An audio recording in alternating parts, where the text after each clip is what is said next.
दोस्तों नमस्ते। अपने इस YouTube चैनल पर आपका बहुत बहुत स्वागत। और आपसे फिर हम आज इस YouTube चैनल पर मुलाकात करेंगे और एक विशेष मुद्दे पर चर्चा करेंगे। देखो दोस्तों, साथियों, सभी आपको मैं ये अपना उद्देश्य बता दूं कि मेरा जो मेन उद्देश्य है इस चैनल को चालू करने और इसको आगे बढ़ाने, और मेरा जो दिली, मेरा हार्दिक जो मेरी इच्छा है, मेरा उद्देश्य है, वो समाज में जो कुरीतियाँ हैं, जो गलत पैटर्न कोई कार्य चल रहा है, कोई गलत चलन चल रहा है, कोई गलत परंपरा पनप रही है या कुछ गलत हो रहा है, तो कहने वाली है कि गलत को रोकने और अच्छे को बढ़ावा देने के लिए या उसके लिए जागृत करने, जागरूक करने, जन जागृति लाने के उद्देश्य से ये चैनल चालू किया है। अब ये कोई भी कार्य जो है ये टीम वर्क है, और ये पूरी अपने गांव, परिवार, जनता, पूरा देश, पूरे सभी के लिए ये जो है कार्यक्रम पेश किया जाता है और आप सभी के सहयोग से ये चलता है। कहने को मतलब ये कि जब कोई भी बात चाहे आप कहें या मैं कहूँ, यदि वो समाज के हित में है, परिवार के हित में है, देश के हित में है, तो हमें उसको ध्यान से सुनना चाहिए और उसका अनुसरण करना चाहिए। मैं ये जरूरी नहीं कि जो मैं कह रहा हूँ वो आप नहीं कह सकते या आपके अंदर वो विचार नहीं है। मैं जो कह रहा हूँ वो आपके अंदर भी है वो बात और मेरे अंदर भी है, लेकिन हम आपस में एक डिस्कस करना चाहते हैं जिससे कि ये एक बात पुनरावृत्ति हो और हम गलत रास्ते पर जा रहे भाई लोगों को रोक सकें और सही रास्ते की तरफ उनको ले जा सकें, उनका उत्साहवर्धन कर सकें और उनको जिससे कि वो अच्छे कार्य करें, हमारे साथ साथ कदम से कदम बढ़ाएं। तो यहाँ आज मैं जो इस विषय पे बात कर रहा हूँ वो विषय है विद्यार्थी की शिक्षा और उसका कैरियर एवं माता पिता और शिक्षण संस्थाओं की भूमिकाएं। तो इस विषय पर आप विशेष ध्यान दीजिएगा कि विद्यार्थी, स्टूडेंट या हमारे बच्चों की शिक्षा और उनका कैरियर, उनका भविष्य, उनका जीवन, ये दोनों बातें आपस में बहुत ही एक दूसरे से पूरक हैं और बहुत ही इनका गहरा रिश्ता है। और इन्हीं के साथ में गहरा रिश्ता है उनके माता पिताओं का, उनके रिश्तेदारों का, माता पिताओं का, और उसमें विशेष जो भूमिकाएं निभाती हैं वो शिक्षण संस्थाएं हैं। तो ये सब मिलके हम अपनी भावी नागरिक देश के लिए तैयार करते हैं। हमारा सभी का उद्देश्य अपने देश को आगे बढ़ाना, अच्छे कार्यों में आगे बढ़ाना, मानव सभ्यता को प्रमोट करना, उन्नत करना, उत्कृष्ट लेवल की बनाना, ये सब हमारा उद्देश्य होता है। तो हम इस उद्देश्य में ये चाहते हैं कि भाई हमारी जो बच्चे, जो नई जनरेशन आ रही है, उसको किसी तरह का तनाव ना हो, टेंशन ना हो।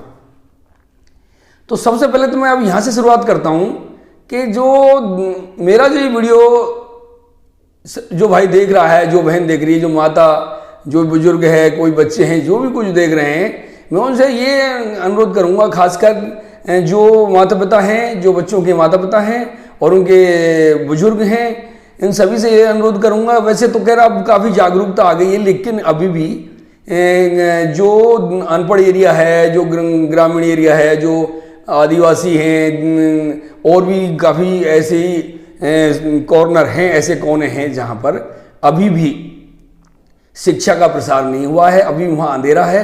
तो हमारी जिम्मेदारी है कि हम वहाँ रोशनी ले जाएं। तो मेरा रिक्वेस्ट ये है कि भाई सभी जो है इस शिक्षा का प्रसार करें और सभी अपने बच्चों को पढ़ाएं। तो ये तो बात क्योंकि हमारी मानव सभ्यता का पहला जो अधिकार है हम सभी का, वो है शिक्षा। क्योंकि शिक्षा के आधार पर ही उस देश का भविष्य उस देश की सभ्यता, उस देश की उन्नति इस पर टिकी होती है। तो पहला जो हमारा टूल है, पहला जो हमारा हथियार है हम सभी का, वो शिक्षा है। तो शिक्षा सबको दी जाए, ये कंपलसरी है। संविधान के हिसाब से कह लें, चाहे वो मानवाधिकार के हिसाब से कह लें, ये शिक्षा प्रत्येक बच्चे के लिए जिम्मेदारी है। ये तो शिक्षा की जिम्मेदारी की बात हो गई। अब हम आगे बात करते हैं कि भाई बच्चों को शिक्षा इस तरह दी जाए कि वो उस कार्य में बोरियत फील ना करें, तनाव महसूस ना करें। तो एक से बढ़कर एक वैज्ञानिक हुए हैं, वो विद्वान हुए हैं और होते रहते हैं, फिर भी सरकार का इनका इसमें बहुत महत्वपूर्ण रोल होता है, क्योंकि वही सारी पॉलिसी, सारे नियम और सारी शिक्षा नीति, स्वास्थ्य नीति है जो भी है, वो उसको इम्प्लीमेंट में लेके आती हैं। तो उनका बहुत महत्वपूर्ण रोल है और इसमें हमारा भी रोल है कि हम भी जो है इसमें भागीदार बने और हम भी मार्गदर्शन दें, हम भी अपने जो है विचार दें, जिससे कि हमारी शिक्षा नीति मजबूत बन सके। क्योंकि आजकल हम देख रहे हैं कि हमारे बच्चे बहुत ज़्यादा तनाव में हैं। आप देखते हैं कि बच्चे बिना सोचे समझे जो है सुसाइड कर लेते हैं या और कोई अपनी जान दे बैठते हैं। तो इसमें हमें इसकी तह में जाना होगा कि आखिर इसकी वजह क्या है। सबसे पहली बात तो यह है कि हमें यह ध्यान देना होगा कि बच्चे के और माँ बाप के बीच में गैप नहीं होना चाहिए।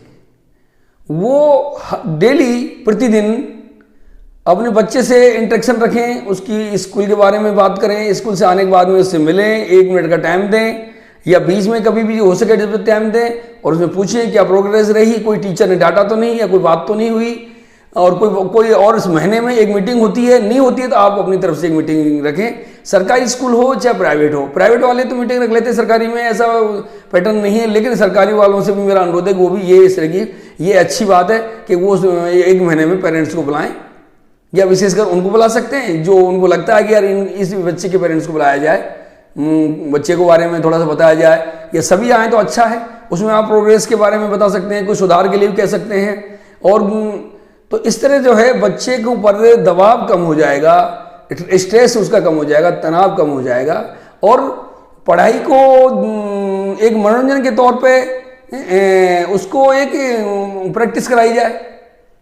और जो टीचर है उसको देखना चाहिए कि यदि एक क्लास में मतलब 50 बच्चे हैं तो 10 बच्चे ऐसे होते हैं कि वो बहुत जल्दी पिकअप कर लेते हैं, समझ जाते हैं, और बाकी के मतलब जो है 20 बच्चे ऐसे होते हैं जो वो उनसे थोड़ा सा डिले करते हैं। लेकिन 10-15 बच्चे ऐसे भी होते हैं जो और डिले करते हैं। तो ये सबकी अपनी अपनी कैपेसिटी है और सबका अपना अपना इंटरेस्ट है।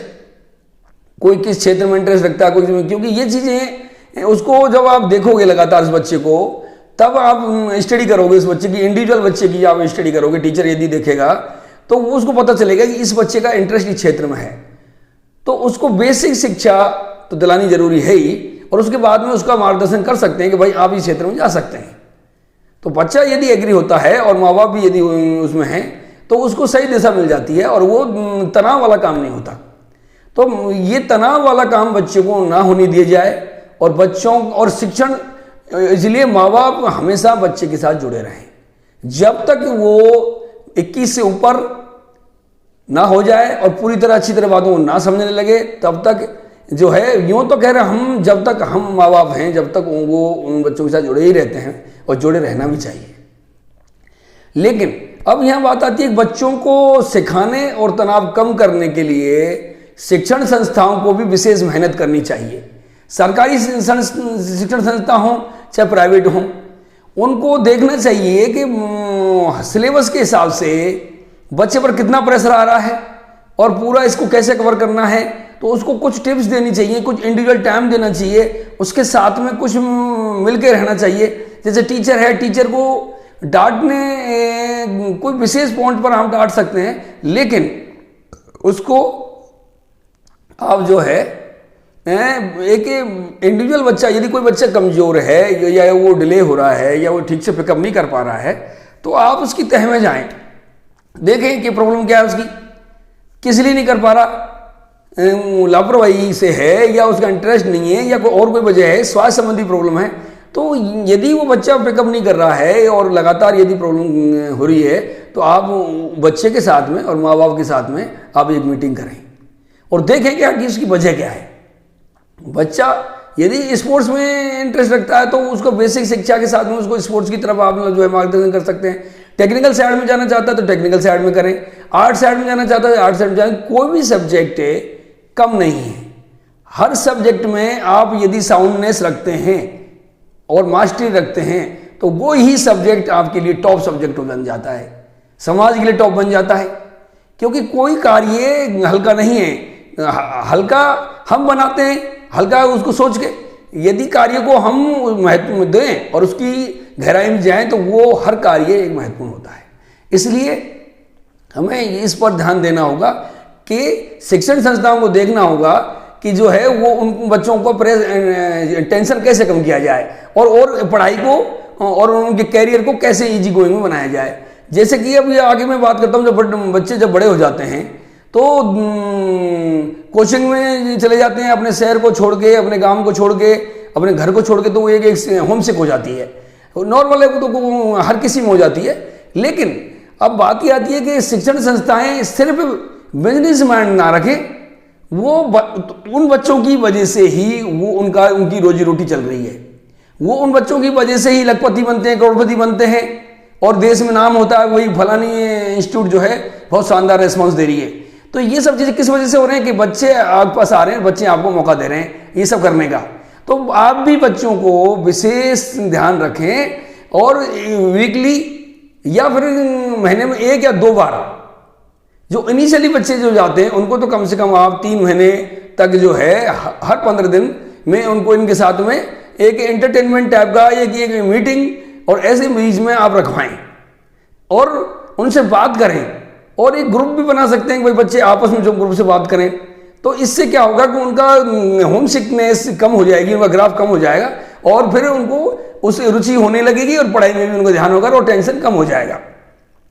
एक बात साथ में ये आती है कि बच्चे युवा अवस्था होती है, युवा अवस्था में जो है जवानी है और उनको नया एक जैसे कि साथ में लड़का है, लड़कियां भी हैं। अब लड़कियां हैं और लड़का है, ये तो देखो ईश्वर के बनाए हुए हैं, तो एक दूसरे के लिए अट्रैक्ट होते ही हैं, ये कुदरती अट्रैक्शन है और होना भी चाहिए और होता भी है।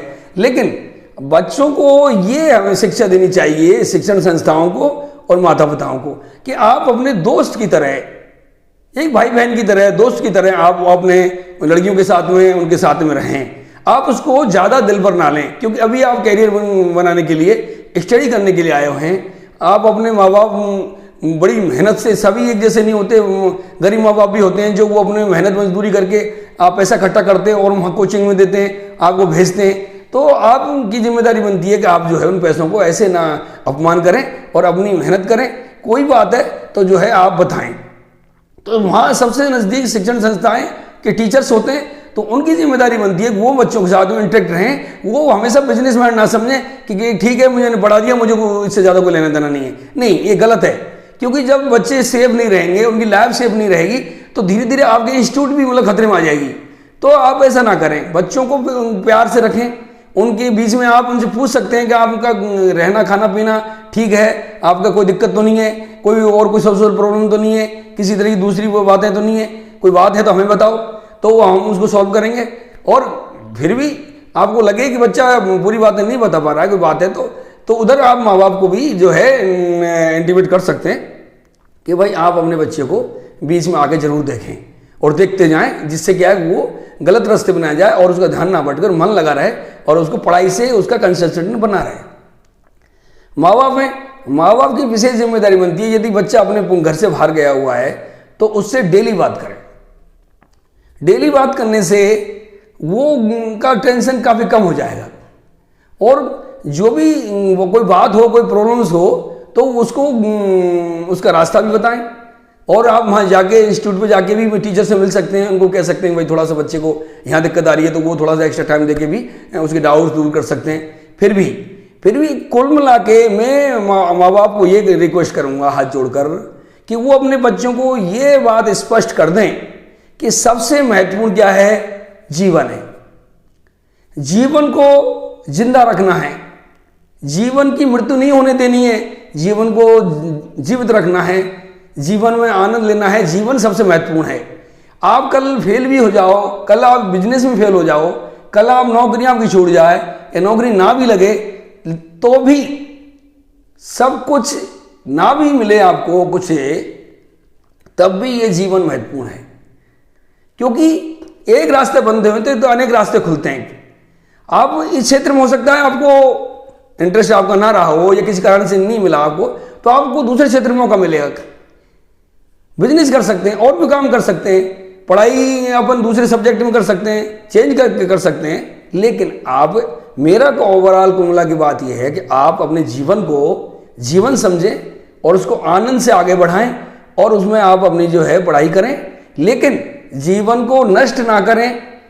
ये बिल्कुल समझदारी का काम नहीं है। रही बात, आप कई बार हमने देखा है कि बच्चे इसकी वजह से, एक दूसरे के प्यार की वजह से, लड़कियों की वजह से वो गलत रास्ते में चले जाते हैं या टेंशन में आ जाते हैं। मैंने आपको महत्वपूर्ण बात कही, देखो दो ही बातें हैं कि एक तो होम सिकनेस, दूसरा आप पढ़ाई का दबाव, दिमाग में आता है कि कहीं फेल हो जाएंगे, मेरा सिलेक्शन होगा कि नहीं होगा, या फिर आप किसी लड़की से इंटरेक्शन हो गया या उससे आप जो है उसके साथ चल पड़े हैं। तो ये तीन बातें ऐसी हैं जिनसे बच्चा भटकता है और उनका जो है टेंशन में आता है। तो आप इन तीनों बातों से मैं बचा के रखें, संतुलन बना के रखें, क्योंकि आप वहाँ कैरियर के लिए गए हैं, ना कि इस काम के लिए गए हैं। ये हर कार्य एक अवस्था के अनुसार होता है। आप अध्ययन के लिए गए हैं तो अध्ययन ही करें, और उसके बाद में जब आपको मौका मिलेगा तब आप जो है अपना जीवन साथी चुनें। अब वो आप चाहे लव करके चुने, चाहे वो अपने अरेंज मैरिज के थ्रू चुने, लेकिन सबकी एक व्यवस्था है। ये व्यवस्था इसलिए बनाई गई है कि जिससे पढ़ाई के जो दौर है उसमें आप पढ़ाई ही करें, उसके बाद में आगे की ये अवस्था आती है तो उस अवस्था में वो काम करें। तो अवस्था के हिसाब से काम करेंगे तो हमारा सिस्टम सही रहेगा, परिवार का, समाज का, देश का विकास होगा और हम सब बढ़िया रहेंगे, खुशहाली होगी, उन्नति होगी, सब कुछ होगी, माँ बाप भी खुश रहेंगे। तो कुल मिला के मैं आज का मैंने ये वीडियो इसलिए रखा, और सबसे जो सफलता का मंत्र है वो मैं आपको बता दूं। मैं यहाँ रेलवे में इंजीनियर हूँ, लेकिन मैं आज 53 साल पूरे कर चुका हूँ और मेरे भी एक्सपीरियंस हैं। तो मैं आपको इतना ही कहूँगा कि मैंने तो ये अनुभव किया है कि यदि आपको सफल होना है आपके इंटरेस्टेड क्षेत्र में, तो आपको रेगुलरिटी बनानी होगी। आप चाहे डेली 1 घंटा ही पढ़ें या चाहे उस घंटे को 1 घंटे ही काम करें, लेकिन यदि आपको उस क्षेत्र में सफलता पानी है, विजय पानी है, तो आपको रेगुलर बनना होगा। इस दुनिया में और कोई भी मंत्र नहीं है ऐसा जो शॉर्टकट से कर सके। सबसे बेहतरीन और सनातन जो नियम है वो यही है कि आप रेगुलर कार्य करिए, रेगुलर करने की आदत डालिए। डेली आप मनोरंजन भी करें, बातचीत भी करें, लेकिन स्टडी भी करें, या जो भी आपका कार्य वो करें, और गलत संगत से दूर रहें, क्योंकि गलत संगत में जाने से आपका नुकसान ही नुकसान है। कुछ पल के लिए आप खुश हो सकते हैं, लेकिन बाद में आपको जीवन भर पछताना पड़ेगा। तो ऐसा काम ना करें। इश्क है वो एक ऐसा है कि उसमें आप गलत जा रहे हैं, एक तरफा हो जाता है, आप उसी धुन में सवार रहते हैं, उधर दूसरे उसको मतलब नहीं है, तो आप टेंशन में आ जाते हैं या और कुछ कर बैठते हैं। नहीं, आपको अपने लक्ष्य पर ध्यान रखना है और उस हिसाब से स्टडी करनी है। और कोई भी प्रॉब्लम आती है आपको अकेले में, तो आप अकेले ना रहें, अपने आप को अकेला ना बनाएं। आप अपनी प्रॉब्लम्स को अब किसी तरह की हो, चाहे वो शिक्षा संबंधित हो, चाहे स्वास्थ्य संबंधित हो, या चाहे और कोई बात हो, उसको आप अपने माँ बाप के साथ में, अपने दोस्त के साथ शेयर करें।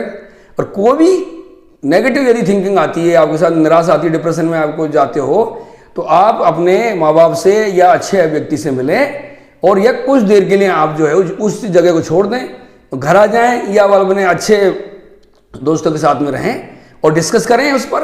और ये सब कुछ करोगे तो आप रिलैक्स हो जाओगे और आपकी समस्या का समाधान हो जाएगा। तो दोस्तों मैं आपसे ये रिक्वेस्ट करता हूँ, माँ बापों से भी रिक्वेस्ट करता हूँ और शिक्षण संस्थाओं से भी मैं रिक्वेस्ट करता हूँ कि वो अपनी संस्थाओं को बेहतर बनाने के लिए ये भावी बच्चों का ख्याल रखें। सिर्फ बिजनेस माइंड ना करें, हमेशा बिजनेस माइंड करना ठीक नहीं है, क्योंकि इससे हमारी भावी जो पीढ़ी है वो खतरे में पड़ जाती है। और आए दिन आप देखते हैं कि फलाना कोचिंग में बच्चा ऐसा कर गया, फलाना वहाँ डॉक्टरी कर रहा था वो ऐसा कर गया, या इंजीनियरिंग कर रहा था वो ऐसा कर गया। तो ये सब चीज़ें, कुछ घटनाएं ऐसी होती हैं जो ठीक है, वो बाद की बात है, लेकिन हम पहले अपने आप को ठीक रखें, उसके बाद की ईश्वर को छोड़ दें।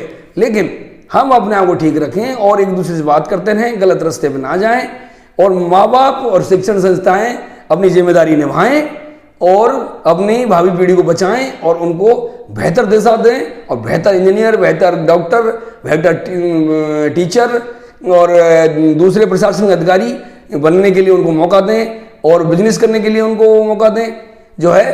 तो इस तरह जो है आज यदि हम सभी सहयोग करेंगे, सरकार भी सहयोग करेगी बच्चों के लिए, और तो ये सब चीज़ें प्रेशर कम हो जाएगा और इसी तरह की जो एक अनमोल जीवन है वो यूं ही नष्ट नहीं होगा। तो दोस्तों आप सभी से अनुरोध है कि आपको मेरा ये वीडियो और ये विचार आपको पसंद हो तो आप ज़रूर लाइक करें, शेयर करें और अपने दोस्तों में इसको शेयर करें, सब्सक्राइब करें चैनल को, और आपकी जिससे मेरी भी हौसला अफजाई होती रहे और मैं आपको अगले एपिसोड में कोई नया टॉपिक लेके आऊँ आपके लिए। तो इसलिए एक बार फिर कि आप जो है रिलैक्स होके, आराम होके हमसे अपने क्षेत्र में काम करें, तनाव करने की जरूरत नहीं है। कोई भी बात है, कोई समस्या है तो अपने गुरुजी से, अपने माँ बाप से, इन सब से मतलब जो इंटरेक्शन करें, उसका समाधान ढूंढें। और कोई भी दिक्कत हो तो आप अकेले ना रहें, ये सबसे पहली बात है, आप अकेले ना रहें, शेयर करें। प्रॉब्लम चाहे जैसी भी है, कितनी गहरी हो, इंटरनली हो, हेल्थ प्रॉब्लम हो सकती है, आपको गिल्टी महसूस हो रही होगा, आप अंदर से ठीक नहीं है, दूसरे ठीक हैं, तो आप हर चीज़ का समाधान है। जीवन जीना बहुत जरूरी है। तो यही मैं आपके साथ में कि मैं आपके साथ जो है ये इस प्रोग्राम के समापन पर एक मैं आपको शेयर करता हूं कि जीना जरूरी नहीं है, कि जीना जरूरी नहीं है, जीने का अंदाज जरूरी है। दिल में हो चाहे लाख जख्म, मगर चेहरे पर मुस्कान जरूरी है, चेहरे पर मुस्कान जरूरी है। ठीक है दोस्तों, थैंक्स।